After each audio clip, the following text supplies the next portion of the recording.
May we ask Mayor Tumang?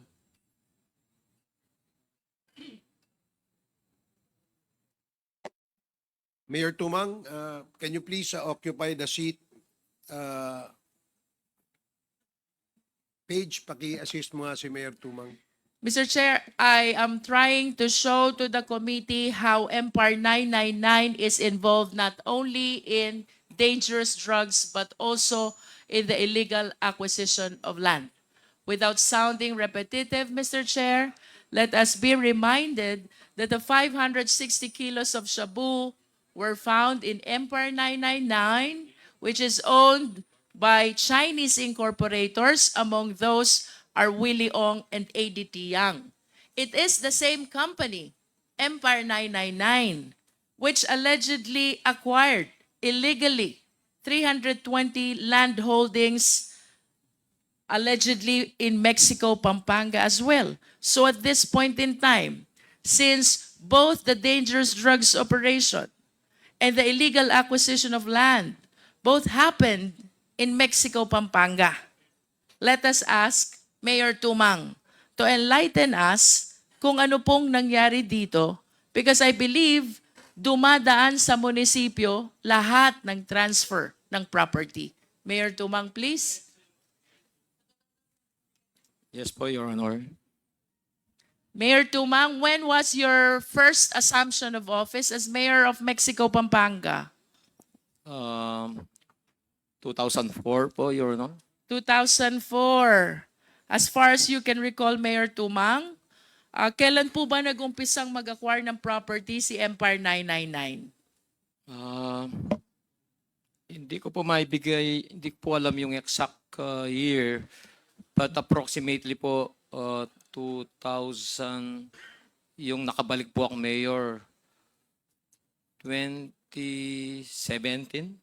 2017. Mayor Tumang, do you personally know Willie Ong? Hindi po, Your Honor. Do you personally know ADT Yang? Hindi po, Your Honor. But Mr. Chairman, would with the indulgence of the Honorable Luis Ro. Yeah, okay, please proceed. Thank you, Mr. Chairman. Mayor Tumang, Yes po, Your Honor. for the information of everyone, ito kasi pong question of the drugs and the acquisition of properties ng mga foreign national form part of my reso dun sa public accounts. Kasi public accounts na lang pinagsimulan nito eh. Na it was forwarded to this Quadcom. But the issue about some properties, transactions of Mayor Tumang, in which, ilang beses ka naman na-dismiss, Mayor? Ilang beses ka na na-dismiss? Yung dismissal order mo? Ilan? Once lang po, Your Honor. Once ka lang na-dismiss? Yes po, Alam ko Your- dalawa. Are you telling the truth? Mayor Tumang, ganito lang po, I just want to warn you. You're under oath once again in this Quadcom hearing and you're being asked by Congressman Luis Ro. Please, don't lie. Your Honor, yung pong yung previous po, na-reverse po yun. And then, Yung pong, yung okay. 2022. And then po, 2023, last August po, yun po yung last ko pong dismissal. Under appeal. Yes po, pending appeal po. Pending appeal. Now, Mayora, ganito lang po, you're being asked if kilala mo si Eddie Yang, kilala mo si Tuma, kilala mo si Willie Ong. I just want to tell you, we have already discussed it in the Committee on Public Accounts. And please, answer the query of the members of this committee truthfully, or else I will show you the proof. Yes po, Your And Honor. if you're lying, I will cite you in contempt once again, Mayor Tumang. Thank you, Mr. Chairman. Mayor Tumang, ulitin ko po yung tanong. Do you personally know Willie Ong? Your Honor, hindi ko po personally kakilala si Willie Ong and Eddie Yang. Pumunta po sa munisipyo, doon ko lang po sila nakilala dahil nag-inquire na bibili po silang lupa. With your statement, Mayor Tumang, it appears that you personally know Willie Ong and ADT Yang. Because when you said they came to your office, approached you, and told you that they are going to buy lands, Doon ko then lang it po- means that you were able to personally Yes po. meet with these two individuals. Tama po ba? Yes po, namit ko po sila sa munisipyo. In other po yun. words, you personally know Willie Ong and ADT Yang. Are you aware that Chairman, once again, Mr. Chairman, this will be the last. Mayor Tumang, you're lying. Hindi po, Your Sandali Honor. po. Let me finish. Please don't answer. Don't talk unless you are recognized by the chairman. Mayor Tumang, sinabi mo hindi mo kilala personally si Willie Ong at saka si Eddie Yang. Si Eddie Yang, hindi mo kilala? Nakilala ko po, Your Honor, nung pumunta po sa munisipyo, nagpakilala po sila, Your Honor. Sandali, yung sa munisipyo lang ba? Yes po, Your Honor. Yun lang? Oh, now, eto Mayor Tumang, nagsisinungaling ka. Di ba naimbitahan kayo doon sa China? Yes po, At Your kasama Honor. niya si Eddie Yang? Yes po, Your Honor. Oh, now you're telling me that sa munisipyo lang? Nung Don't lie. You're lying. Hindi- Anong hindi? May mga picture kayo abroad. You were invited and you represent Mexico, Pampanga in that travel with Eddie Yang. And it's Eddie Yang that introduced all of you, and that includes the former governor and the governor to the ambassador. Yes po, Your Honor. Oh, ngayon, di mo kilala? Mr. Chairman, Hindi ko lang po with that, Mr. Chairman, I have warned you, pasensyahan po tayo. I move to cite in contempt, Mayor Tumang. Your Honor, can I explain po para makuha niyo po yung point ko? Sandali po. Please po, Your Honor. Sandali po. You're not yet recognized.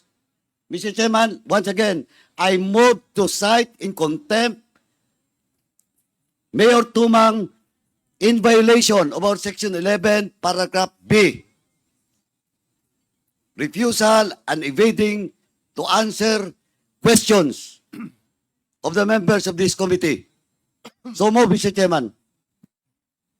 Your Honor, can you please give me a chance to explain? Hindi po kasi ano yung exact gusto nyong Mr. Chairman, the question is very simple. Just a 1-minute suspension. Mayor, try mo mag-explain. Kasi syempre yung personal, hindi naman yung personal na Hindi ko naman kakilala talaga. Nakilala ko lang sa munisipyo. Opo, emphasize mo na yung meeting sa China. Yes. Nagpunta sila sa munisipyo.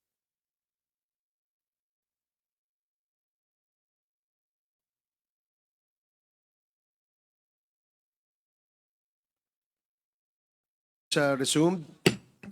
The parliamentary status is that before the chair declared the suspension, there was a motion to cite in contempt former Mayor Tumang. And let me finish first. And the former mayor has asked the committee to listen to his explanation. And in the spirit of fairness, we'd like to hear former mayor explain also his side. Perhaps he may be able to answer the queries asked by the members of the committee. So, Mayor Tumang, para po maliwanag, ang tanong po sa inyo kung kakilala nyo po si Eddie Yang. Ang sabi nyo po kanina, hindi. Yung pangalawang tanong, tinanong po kayo, ilang beses po ba kayo nagkita, nagkasama, nagkausap ni Mr. Eddie Yang? Ang sinabi nyo, isang beses lamang po sa munisipyo. Pero meron pong impormasyon na nagsasabi na magkasama pa ho kayo sa China. Pictures. At this is supported by photos. So, bibigyan po namin kayo ng pagkakataon na sumagot doon sa katanungan ng aming mga kasamahan. Para naman po, hindi naman po kayo hindi mapagbigyan, no? Ano po ang inyong sagot sa katanungan ni Congressman Paduano at ni Congresswoman Luistro? Thank you po, Your Honor. Hindi ko na lang po sinabing once ko lang po nakita namit si Willie Ong. Si Willie Ong po twice sa munisipyo po. Si Eddie Yang po, so many times. Pero yung first namit ko po na Willie Ong and Eddie Yang sa munisipyo po. And then, pagkatapos po noon, marami na pong series na nagkita na po kami ni Eddie Yang dahil bumili po sila ng lupa. Hanggang pumunta po kami ng China, in-invite po kami doon. Doon po lang po nakilala si Eddie Yang. Ang pinupunto ko po, hindi ko po personal nakakilala po. Namit ko lang po sila sa munisipyo. Pero so many times po nakilala ko na sina Eddie Yang. Pero si Willie Ong po, twice lang po. Chairman, ito kasi yung problema. Alam ko na, sinabi ko na kanina, Mayor, pinagdaanan na to natin Dalawang committee, dangerous drugs at saka yung Mexico. But sabi ko nga, kaya kayo inibitahan dito, including your brother and all those research person from Mexico, Pampanga, because there is a motion, a resolution by me na yung drugs, no? Yung drugs at saka illegal acquisition of properties of Chinese national will be forwarded to this committee. Kaya hindi ka Mayor, ganito kasing style mo Pag tinanong ka ng isa, sabihin mo, sinabi mo kanina, hindi mo personal kilala. Sabi mo sa munisipyo, now when I ask you, yung China travel, inamin mo. Now, dinagdagan mo ngayon na several times because on record, during the committee hearing, you know personally Eddie Yang and Willie Ong. Mamaya, papakita ko sa iyo na magkakilala kayo ni Willie Ong. Yes po, Your Honor. Ang style mo kasi, Mayor Tomang, sorry, pero ang style mo, bulok. Alam ko na yon. Pag tinanong ko isang tanong, sasagutin mo. Pag tinanong ko isa, sasagutin mo. Better you were asked if you knew personally Willie Ong and Eddie Yang. That's why pinakontempt kita. Because you lied. Dito sa harap ng mga resource persons. Di ba he's lying? Sabi niya kanina, hindi niya kilala personal. Sa munisipyo lang. Ngayon, sinabi mo na ngayon, kilala mo si Eddie Yang, you met several times. Twice lang kayo ni Willie Ong. But I will establish to you that you have transactions with Willie Ong. And you will not make transactions with a certain person, especially kung hindi mo siya kilala. And you're lying. Di pa tayo umabot doon sa proof ko. Kaya, Mr. Chairman, sabi ko nga, naglulukuhan ba tayo dito? Alam mo na, kabisado na namin to. Nako, Mayor. Bigyan natin ng With that, Mr. Chairman, my motion to cite in contempt, I've already cited the violation. Unless there will be a second or members of this committee will vote in the negative.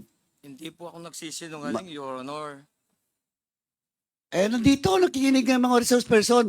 Hindi po ako I nagsisinungaling. challenge resource persons present in today's hearing kung totoo ba na nagsinungaling siya o hindi.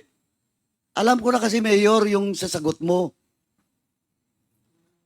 Ilang beses na po tayo nagkita sa mga hearings. Kaya nga na-contempt ka rin nung nakaraan, di ba?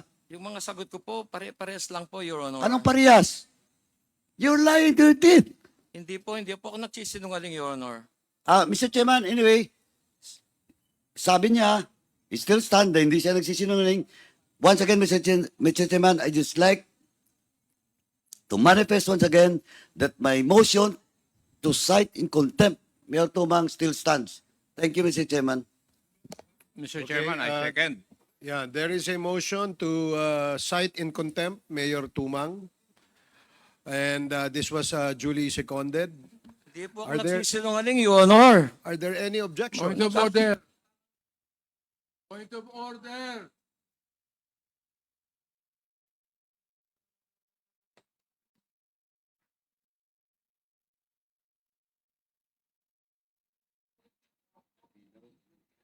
So I will reiterate the motion. There was a motion to cite in contempt former Mayor Tumang for violating Section 11, Paragraph C of the Rules of Procedure governing inquiries in aid of legislation. And this was duly seconded by Congressman Akop. Are there any objections? Hearing none, the motion is approved. Former Mayor Tumang is now cited in contempt. And we'd like to ask the Sergeant at Arms to please assist and escort former Mayor Tumang. Are there any other motions that you'd like to? Okay.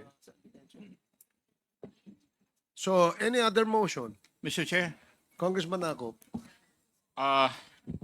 before I file or I move for the second motion, please allow me to explain why I seconded the motion of the Honorable Carabs Paduano. Please proceed. You have 3 minutes, Congressman Akop. Thank you. Ako po ay membro ng Committee on Public Accounts, Vice Chairman ng Committee on Dangerous Drugs, kaya alam ko po yung istorya na sinasabi ni Honorable Paduano. Why? Kasi religiously, nag-attend po ako ng mga hearings ng public accounts at saka kwan. Mayor Tumang, kung ano po yung style ninyo doon sa committee hearings, ganun po rin yung ginagawa nyo rito eh. Kung hindi ka nako-confront ng mga ebidensya na hawak ni Chairman Paduano, hindi mo inaamin. Inaamin mo lang pagkatapos na ma-confront ka na may mga ebidensya siya. Do not try to fool the members of this committee. Iisa lang po yung utak po ninyo eh. Napakaraming utak nandito na pinakikinggan ka at saka inobserbahan. Kilala ka na namin talaga eh. Di ba? Kung hindi sinabi ni Honorable Paduano na meron siyang pruweba na pumunta kayo sa China kasama itong mga taong ito, hindi mo aaminin. Kasi ganun din ang ginawa mo dun sa Committee on Public Accounts. Ako, that is precisely the reason why I seconded the motion of the Honorable Paduano, Mr. Chair. Kasi alam ko rin na nagsisinungaling siya. Thank you, Mr. Chair. Mr. Chair, Thank you, Congressman Akop. Yes, Chair. Congressman Fernandez. and I would like also to manifest that I'm also a member of the public accounts. As a matter of fact, lagi natin sinasabi to that dangerous drugs,